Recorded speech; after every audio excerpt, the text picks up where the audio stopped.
We're doing a haul from my first visit to Jerry's Artarama in Nashville. I usually shop at Blick in Tempe. Minneapolis also had Blick, but let me tell you, I loved it there. The people were so nice, a lot of selection, a lot of things I hadn't seen before. So let's get into it. I initially went for watercolor paper. Of course I got more than that, but first found these individual cold pressed watercolor sheets from New York Central Art Supply. And I was stoked when I found these because I used to use a paper from B Paper Company that was also loose pre-cut sheets, and it was cotton like this one, and it painted beautifully. I loved it. And I haven't seen B paper lately in Blick. Actually, when I checked out at Jerry's, the employee told me that they used to have a B paper there sporadically, but she hasn't seen it recently, and this is what they have now that is new. And the cool thing was, because it was new and they want people to try it, she gave me this sample pack at checkout,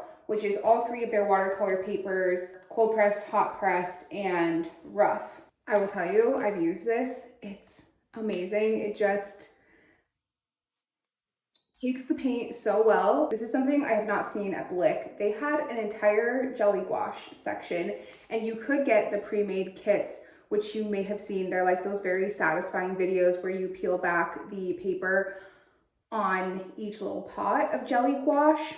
But then they had these refill bags, and this entire thing was $3, 3.38 ounces. In comparison, this is my favorite gouache, and I think these are somewhere from $6.50 to maybe even $10 a tube, 0.68 ounces. So what is that? 5 times as much product. And how is it? Also gorgeous. I did get a few new paint pens. What I loved is that these were not behind lock and key. Maybe the Posca pens were, but this one just happened to be loose, so I grabbed it. But the Molotow paint pens were out in the open. These are very fine line, which is why I grabbed them. I use these for a lot of different types of projects, but I did get these with the intention of using them in my sketchbook just for like line work and sketching. Yeah, this is what I was hoping it was. This is like a very fine, almost scratchy point, and it creates such fine lines. So those are getting added to the large collection. Back to paper. I got 2 more different kinds of paper. This I got toward the end of my trip because it was kind of in a different area than the other papers. Yeah, the price of this was wild. Originally $40, and I paid $10.99. This is a Reflections watercolor journal. 24 sheets, 48 pages, cold pressed. You will see I did get 2 journals. I usually really like to work with loose leaf paper. I can move the page around on my desk, and it's loose if I decide to sell the piece or frame it. You're not tugging it out of your sketchbook. But I did notice I was having this habit of like making these small paintings on scraps of paper, and then they were just loose and not finished pieces, and they were really true sketches, and I'm like, okay, these should just be bound in a sketchbook together so they're like all housed in one place. Oh my god, she has perforated edges. Okay, that kind of contradicts what I was just saying, because these you could pull out of a sketchbook really easily. Wow, this really lays flat. It reminds me of my Moleskine watercolor sketchbook. I used many of those in college. I have like 3 or 5 full ones, and she has a pocket in the back. Beautiful.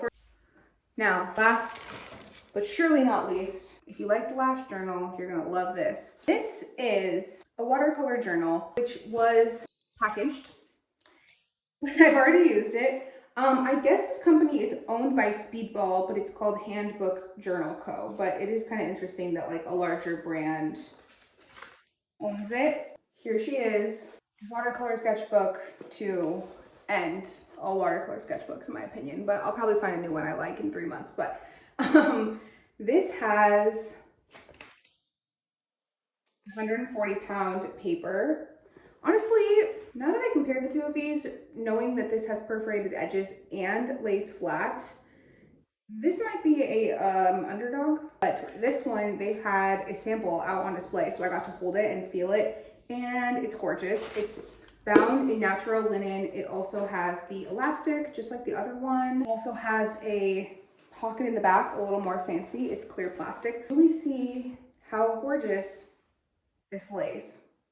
Big deal. Also, there's no spiral to get in the way of your hand painting. Just beautiful. And I've already used her and love her. I painted some snow scenes from the wild snowstorm we had in Nashville. It wasn't that wild except when we got trapped because the ice did not get salted off the roads for an entire week. So I was painting a lot of snowy scenes. I've been trying to do this more of a practice where I just like add. These are not composed like individual paintings. It's more of like a journal. I'm really not a journaler, but my parents got me a 1-line-a-day journal for Christmas.